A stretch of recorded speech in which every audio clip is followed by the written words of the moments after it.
Actually இது வந்து எப்படி அவங்க நினைக்கிறாங்க அப்படின்னா, இத நீங்க கோர்ட்ல எப்படி நீங்க சொல்ல போறீங்களோ, இல்ல நீங்க வந்து இது எப்படி எடுத்துக்கிறீங்களோ அத பொறுத்து தான். இப்போ ஒரு சாதாரணமா என்னன்னா, இப்ப நான் வந்து இப்போ ஒரு கேஷுவலா சொல்லுவேன். என் குழந்தைய பராமரிக்கிறது, என் குழந்தை வளர்றா அப்படின்னா, என் குழந்தைகிட்ட ஒரு கெட்ட பழக்கம் வருதுன்னு வச்சுக்கோங்களேன். அதுக்கு 100% நான் தான் ரெஸ்பான்சிபிள். என் வீட்ல இருக்கக்கூடிய நானும், என் கணவரும் மட்டும் தான் ரெஸ்பான்சிபிள்னு நான் எடுத்துக்கிறேன் அப்படிங்கிற பட்சத்தில, அது ஒரு பிரச்சனையா மாறாது.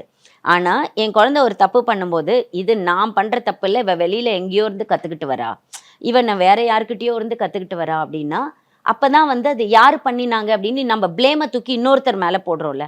அப்ப அது வந்து ஆட்டோமேட்டிக்கா நான் எப்படி சொல்ல ஆரம்பிப்பேன் அப்டின்னா, இது வந்து எனக்கு ஹேபிட்டா இருக்கு. அவங்க எல்லாரும் நான் தான் காரணம்னு சொல்றாங்க. நான் குழந்தை கூட வளர்த்தேன் அப்டின்னா, நான் தான் அவள ஸ்கூலுக்கு கூட்டு போய் விட்டேன். நான் தான் கூட்டிட்டு வந்தேன். நான் தான் சாப்பாடு குடுத்தேன். என்ன பார்த்து தான் அவ வளர்றாங்கிறதுக்காக, அந்த கெட்ட பழக்கத்துக்கு நான் காரணம்னு சொன்னாங்க அப்டின்னா, அப்ப எனக்கு அது ஹேபிட்டா மாறுதுங்கிற மாரி தான். உதயம் பருப்பு வகைகள் சீக்கிரம் வைக்கிறதால கேஸ் செலவும் மிச்சம், நேரமும் மிச்சம்.